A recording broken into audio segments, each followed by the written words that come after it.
সাবেক প্রতিমন্ত্রী জুনায়েদ আহমেদ পলক, সাবেক ডেপুটি স্পিকার শামসুল হক টুকু ও ঢাকা বিশ্ববিদ্যালয় ছাত্রলীগের সাধারণ সম্পাদক তানভীর হাসান সৈকতের বিরুদ্ধে 10 দিনের রিমান্ড আবেদন করেছে পুলিশ।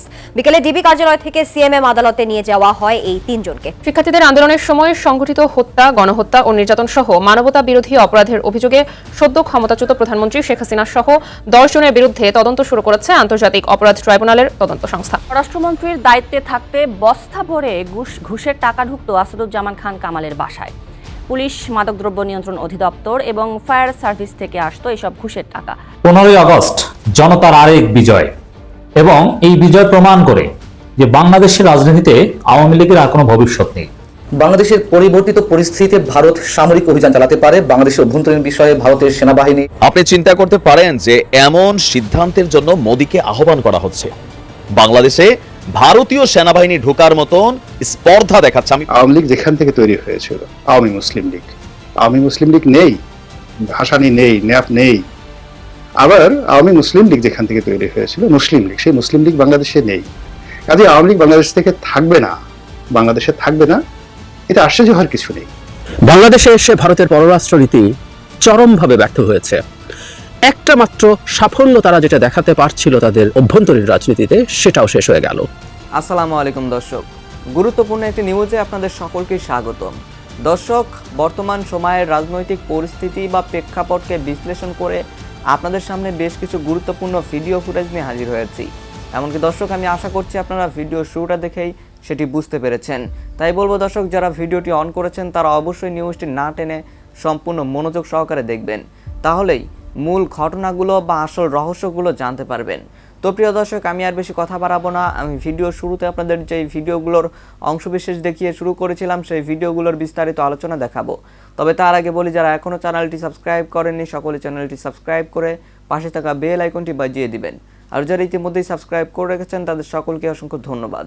তো চলুন একটি লাইক দিয়ে আমরা ধারাবাহিকভাবে সবগুলো ভিডিওর বিস্তারিত আলোচনা দেখে আসি। গণ অভ্যুত্থান বা বিপ্লবের যে স্পিরিট এবং অভ্যুত্থানের নায়কেরা যে ঘোষণা দিয়েছিলেন অভ্যুত্থানের প্রাক্কাল এবং পরে, সে অনুযায়ী আমি 4টি বিষয়কে সুনির্দিষ্টভাবে বাছাই করেছি বা চিহ্নিত করেছি যে এই সরকারের 4টি কাজ প্রধানত মানে তাদের রুটিন ডিউটির বাইরে।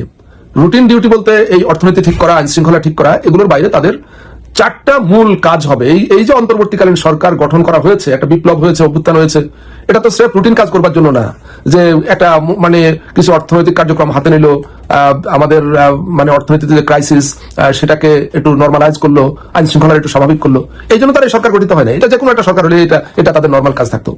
এগুলা খুবই রুটিন ওয়ার্ক। এর বাইরে যে 4টা মূল কাজ এই সরকারকে করতে হবে, এবং আপনারা মিলিয়ে দেখবেন, আমি বলে রাখছি আজকে যে শেষ পর্যন্ত এই 4টা কাজই তাদের প্রধান কাজ হিসাবে তাদের তরফ থেকে ঘোষণা করা হবে এবং রাজনৈতিক দলের তরফ থেকে, জনগণের পক্ষ থেকে এটাই আসবে। তো সেই 4টা কাজ আমি আপনাদের সামনে সংক্ষেপে একটু ব্যাখ্যা করি। আমি মনে করি প্রথম কাজ হলো এই গণ অভ্যুত্থানের কালে বা আমাদের এই ভূখণ্ডে যে নজিরবিহীন গণহত্যা এবং মানবতা বিরোধী অপরাধ সংঘটিত হয়েছে, এই ক্ষমতাসীনদের প্রধান কাজ হবে এই গণহত্যাকারীদের বিচার, গণহত্যাকারী এবং মানবতা বিরোধী অপরাধীদের বিচার। এটার জন্য কোন পদ্ধতিতে করবে? বাংলাদেশে যে বিদ্যমান মানবতা বিরোধী অপরাধ ট্রাইব্যুনাল আছে সেটার মাধ্যমে, নাকি নতুন ট্রাইব্যুনাল গঠন করবে, এটা আলাপ আলোচনা করে ঠিক করবে। এবং এই গণহত্যা ও মানবতা বিরোধী অপরাধের হোতা যে রাজনৈতিক শক্তি আওয়ামী লীগ, সেটার ভবিষ্যতের ব্যাপারে সিদ্ধান্ত গ্রহণ, এটা খুব বোল্ডলি করতে হবে। এখানে কোন রকম মুখ লুকানোর সুযোগ নেই। আমরা দেখেছি গতকালকে স্বরাষ্ট্র উপদেষ্টা শাখাওয়াত সাহেবের একটা কথা নিয়ে কিভাবে স্পার্ক করেছে, কিভাবে আগুন লেগেছে। সুতরাং এখানে খুব সুচিন্তিত ভাবে ঠান্ডা মাথায় আলাপ আলোচনা করে এ ব্যাপারে সিদ্ধান্ত গ্রহণ করতে হবে, যেটা দেশের মানুষকে আশাহত করবে না এবং বাংলাদেশে আর কখনো এই ধরনের মাফিয়াতান্ত্রিক একচ্ছত্রবাদী কোন শক্তির উত্থান ঘটতে দিবে না। এরকম একটা দৃষ্টান্তমূলক বিচার এবং সিদ্ধান্ত গ্রহণ করতে হবে। এটা হলো এই ক্ষমতাসীন মানে বর্তমান অন্তর্বর্তী সরকারের প্রথম প্রধান কাজ। দ্বিতীয় প্রধান কাজ হলো, যেটা এর মধ্যে অনেকখানি কম্প্রোমাইজ হয়েছে, এই বিপ্লব বা গণ অভ্যুত্থানকে আনুষ্ঠানিকীকরণ। আমার শব্দটা বুঝবার চেষ্টা করবেন।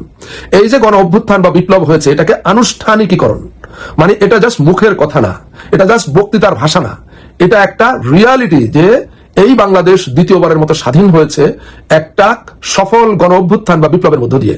সুতরাং এটাকে আনুষ্ঠানিকীকরণ করতে হবে, এটা সংবিধানে অন্তর্ভুক্ত হতে হবে এবং এটাকে অন্তর্ভুক্ত করে নতুন সংবিধান প্রণয়ন। নতুন সংবিধান প্রণয়নের কথা আমরা বহুদিন ধরে বলে আসছি, হ্যাঁ, আমি একা না, বহু মানুষ বলে আসছে যে আমাদের যে সংবিধান এটা ছুঁড়ে ফেলে দিতে হবে, এটা জনগণের আকাঙ্ক্ষার কোনো দলিল না, সুতরাং এটা ফেলে দিতে হবে, নতুন সংবিধান বানাতে হবে। নতুন সংবিধান বানানোর ক্ষেত্রে নতুন আমাদের কাছে যে পয়েন্টটা সেটা হলো এখানে এই গণ অভ্যুত্থান বা বিপ্লবকে সংবিধানে যুক্ত করতে হবে এবং বর্তমান যে সংবিধান আছে শেখ হাসিনার এই সংবিধানকে অবশ্যই বাতিল বা অকার্যকর ঘোষণা করতে হবে। এটা একটু করতে গেলে ঝামেলা আছে, কারণ আমাদের এই উপদেষ্টা পরিষদ এই সংবিধানের অধীনে শপথ নিয়েছে, যেটা নিয়ে আমি শুরু থেকে আপত্তি করেছি, এখনো আপত্তি করছি। যদি তারা এই জায়গায় বহাল থাকেন তাহলে ভবিষ্যতে তাদেরকে বিপদে পড়তে হবে। নিজেদের পথ পরিষ্কার, নিজেদের পথ ভবিষ্যৎ নিরাপদ করবার জন্য এই সংবিধান বাতিল করে নতুন সংবিধান করতে হবে, বাতিলের ঘোষণাটা তাড়াতাড়ি দিতে হবে। নতুন সংবিধান প্রণয়নের জন্য কনস্টিটিউয়েন্ট অ্যাসেম্বলি বা সংবিধান সভা কিভাবে গঠিত হবে সেটা দেশের প্রধান রাজনৈতিক দল বিএনপি সহ অপরাপর রাজনৈতিক, অরাজনৈতিক, সামাজিক শক্তি, নাগরিক সমাজ সবার সঙ্গে আলাপ আলোচনা করে নতুন সংবিধান প্রণয়নের পথরেখা তৈরি করতে হবে। দ্রুততম সময়ে কনস্টিটিউয়েন্ট অ্যাসেম্বলি কিভাবে গঠিত হবে সেই সিদ্ধান্ত নিতে হবে। নির্বাচনের পথে, মানে কনস্টিটিউয়েন্ট অ্যাসেম্বলি নির্বাচনের পথে যেতে হবে। আমাদের সরকার পদ্ধতি কি হবে, কেউ কেউ বলছে আবার রাষ্ট্রপতি শাসিত সরকার পদ্ধতিতে যাওয়া। আমাদের সংসদ কি দুই কক্ষ বিশিষ্ট হবে না বর্তমান ব্যবস্থায় থাকবে। আমাদের 70 অনুচ্ছেদের মতো একটা নিকৃষ্ট জিনিস সংবিধানে থাকবে কি থাকবে না। এমপিদেরকে রাজনৈতিক দলের গোলাম বানানো। আমাদের সরকারের মেয়াদ 4 বছর হবে নাকি 5 বছরই থাকবে এটা ঠিক করা। এক ব্যক্তি একাধিকবার, মানে 2বারের বেশি প্রধানমন্ত্রী বা প্রেসিডেন্ট হতে পারবেন কিনা এগুলো ঠিক করা এবং সামগ্রিকভাবে রাষ্ট্র ব্যবস্থা একটা ভারসাম্য সৃষ্টি করা, নতুন পলিটিক্যাল সেটেলমেন্টের মাধ্যমে জনগণের মালিকানা কার্যকরভাবে নিশ্চিত করা, রাষ্ট্রের মালিকানা, এবং স্বৈরাচার উৎপাদনের পথ বন্ধ করা।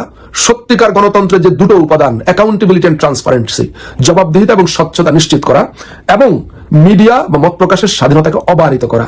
এটা আমি অনেক আগে থেকে বলেছি, আমি দেখিনি বাংলাদেশে আর কেউ কখনো এই কথা বলেছে, আমি বলছি, বলে যাব। এই পত্রিকা প্রকাশের জন্য ডিসির ডিক্লারেশন বন্ধ করে দিতে হবে। টেলিভিশনের জন্য এই লাইসেন্স, ফ্রিকোয়েন্সি বরাদ্দ হাবিজাবি উন্নত বিশ্বে এগুলো কিছু নাই। যার যখন খুশি পত্রিকা বের করে, যার যখন খুশি টেলিভিশন বের করে, যে কোনো ধরনের মিডিয়া প্রকাশ করে, আমাদেরকে সেখানে যেতে হবে। এগুলা কোনো রাজনৈতিক দলের ইচ্ছার উপর নির্ভরশীল রাখা যাবে না। সুতরাং এই সংবিধানে মানুষের অধিকার, মানুষের রাইটস, ওই যে সাবজেক্ট টু, মানে এই অধিকার থাকবে কিন্তু আবার দিয়ে ওইটা অধিকার কেড়ে নেওয়া হয়েছে, কিন্তু কিছু রাখা যাবে না সংবিধানে। সুতরাং এগুলা পরিষ্কারভাবে এই সংবিধান তৈরি করতে হবে। তৃতীয় প্রধান কাজ হলো প্রতিষ্ঠানগুলোকে নিরপেক্ষকরণ এবং প্রাতিষ্ঠানিক রূপ দেওয়া। আমাদের সমস্ত প্রতিষ্ঠান, মানে গত 15 বছরে এটা 90% ধ্বংস হয়েছে, আর বাকি 10% আগে বিএনপি আওয়ামী লীগ 2 দল মিলে করেছিল। তো এটা এখন 100% ধ্বংস হয়ে গেছে। আমাদের বিচার বিভাগ, আমাদের সিভিল সার্ভিসেস, আমাদের অপরাপর কনস্টিটিউশনাল বডিজ, এগুলো সব ধ্বংস হয়ে গেছে। এগুলাকে রিকনস্ট্রাকশন করা এবং এগুলাকে, এটা যাতে পার্মানেন্টলি একটা নিরপেক্ষ চরিত্র নিয়ে চলতে পারে প্রতিষ্ঠানগুলো, এটার একটা পার্মানেন্ট স্থায়ী ব্যবস্থা সংবিধানের মধ্যে করা। যে কোনো সরকার চাইলেই যাতে এগুলোকে কাটাছেড়া করতে না পারে, এগুলোকে দলীয়করণ করতে না পারে, হ্যাঁ, এগুলোর নিরপেক্ষ চরিত্র ধ্বংস করতে না পারে, সেটা আমরা কোনো রাজনৈতিক দলকে বিশ্বাস করতে চাই না। আমরা রাজনৈতিক দলগুলোকে নির্বাচিত করব ফেয়ার নির্বাচনের ব্যবস্থার মধ্য দিয়ে, তাদের অ্যাকাউন্টেবিলিটি এবং ট্রান্সপারেন্সি আমাদের কাছে থাকতে হবে। এবং যদি আমরা মনে করি যে তারা আমাদের সঙ্গে বিশ্বাসঘাতকতা করেছে, অঙ্গীকার রক্ষা করেনি, আমরা 4 বছর বা 5 বছর যেটা নির্ধারিত হয়, পরে আমরা তাদেরকে ছুড়ে ফেলে দিয়ে আমরা অন্য কাউকে বেছে নিব। কিন্তু দেশের প্রতিষ্ঠানগুলো কোনো রাজনৈতিক দলের ইচ্ছাধীন হতে পারে না, সেটা নিশ্চিত করতে হবে। এবং এই সমস্ত প্রতিষ্ঠান বলতে আমি আবারও বলছি, সিভিল, মিলিটারি, পুলিশ, জুডিশিয়ারি, সাংবিধানিক বডি, সবগুলা, এগুলোয় নিয়োগ, এগুলোয় পদোন্নতি, পোস্টিং, এই সমস্ত কিছুই এদের নিজস্ব নিয়ম হবে। কোনো রাজনৈতিক দলের বা ব্যক্তির ইচ্ছা এগুলো যাতে না হয় সেই ব্যবস্থা করতে হবে, এবং এখানে যাতে কোনো পরিবর্তন না আনা যায়। এবং সর্বশেষ 4 নম্বর হলো যে একটা সত্যিকার নির্বাচন, যেটা বহুদিন বাংলাদেশে হয় না, একটা সত্যিকার নির্বাচনের মধ্য দিয়ে জনগণের নির্বাচিত সরকারের কাছে ক্ষমতা হস্তান্তর করে তারা চলে যাবেন। এই 4টা এই সরকারের মূল কাজ আমার দৃষ্টিতে। এটা নিয়ে আরো অনেক রকম ব্যাখ্যা বিশ্লেষণ আসতে পারে, এটা আমি আমার ওপিনিয়ন বললাম। সর্বশেষ যে কথা বলে শেষ করব, যে এই সরকার কতদিন ক্ষমতায় থাকবে সেটা তার এই মূল কাজগুলো শেষ করতে কতদিন লাগবে সেটার উপর নির্ভর করবে। কিন্তু সেই সঙ্গে এটাও সত্যি যে দেশের প্রধান রাজনৈতিক দল, সবচাইতে বড় এবং সবচাইতে জনপ্রিয় দল বিএনপির উপর নির্ভর করবে যে এই সরকার কতদিন ক্ষমতায় থাকতে পারবে। আপনি চিন্তা করতে পারেন যে এমন সিদ্ধান্তের জন্য মোদীকে আহ্বান করা হচ্ছে। বাংলাদেশে ভারতীয় সেনাবাহিনী ঢোকার মতন স্পর্ধা দেখাচ্ছে। আমি বারবার বলি, ভারতের জনগণের সাথে বাংলাদেশের জনগণের বন্ধুত্ব আছে, ছিল, থাকবে, কিন্তু এই মন্ত্রিসভার কিছু অতিরঞ্জিত কর্মকাণ্ড একটা স্বাধীন সার্বভৌম দেশের ব্যাপারে যখন এই ধরনের মন্তব্য করে, সোশ্যাল মিডিয়া প্ল্যাটফর্মে কোন ভাষায় যে আমি তার গালি দিব 5টা ভাষা জানি, তবে আপাতত এটা সোশ্যাল মিডিয়া প্ল্যাটফর্ম দিতে পারতেছি না। কমেন্টে আপনারা চাইলে দিতে পারেন। ঘটনা কি দেখেন, একটা পরিকল্পিত একটা অস্থিতিশীল পরিবেশ তৈরির চেষ্টা চলছে ভারতের কিছু গণমাধ্যম এবং তাদের রাজ্য সরকারের। আর এই বিষয়টা নিয়ে পশ্চিমবঙ্গের বিবিসি, আপনার তারপর হচ্ছে ডয়চে ওয়েলে, তাদের প্রতিবেদনগুলো দেখেন, এগুলো তার বাংলাদেশের গণমাধ্যম না।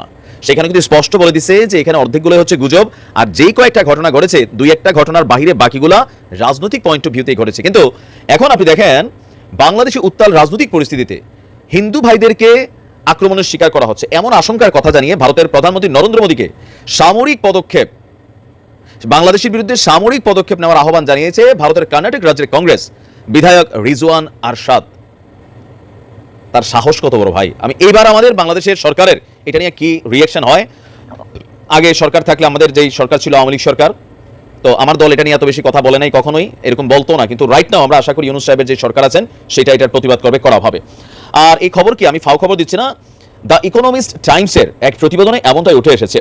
কংগ্রেসের বিধায়ক রিজওয়ান আরশাদ কর্ণাটকের শিবাজীনগরের প্রতিনিধিত্ব করে। মোদীকে দেওয়া এক চিঠিতে লিখেছে বাংলাদেশের চলমান রাজনৈতিক অস্থিরতা এবং সেখানে হিন্দুদের উপর নৃশংসতার কথা তুলে ধরে সামাজিক যোগাযোগ মাধ্যমে প্রচারিত বিভিন্ন প্রতিবেদন এবং ভিডিও দেখে গভীরভাবে ব্যথিত ভারতের একজন উদ্বিগ্ন নাগরিক হিসাবে আমি আপনাকে লিখছি। এখন দেখেন, এই যে অশিক্ষিত মন্ত্রী, বেশিরভাগ বাংলাদেশ ভারত, এখানে এরা নামে শিক্ষিত কাজে অশিক্ষিত, প্রযুক্তির খেলাটা বোঝে না। আরে ভারতের গণমাধ্যম বলতেছে বেটা যেগুলা বেশিরভাগই হচ্ছে ভুয়া, পুরানা ঘটনা, নানান ঘটনাকে জোড়া তালি দিয়ে এগুলা বাংলাদেশে দেখানো হচ্ছে। কিন্তু আমার এলাকাতে আমি একটা হিন্দুর বাড়িতে আক্রমণ শুনে, আপনার এলাকা আপনি শুনছেন দুই একটা যেগুলো করছে বিচ্ছিন্ন, কিন্তু বেশিরভাগ সময় পলিটিক্যাল ক্যারেক্টার পিড়াপিড়ি হয়েছে। এখন সে বলতেছে যে ভারত এবং বাংলাদেশের মধ্যে ঐতিহাসিক এবং সাংস্কৃতিক সম্পর্কের পরিপ্রেক্ষিতে এই প্রতিবেদনগুলো সত্য হলে তা মোকাবেলায় একটি সক্রিয় অবস্থান গ্রহণ করা অপরিহার্য।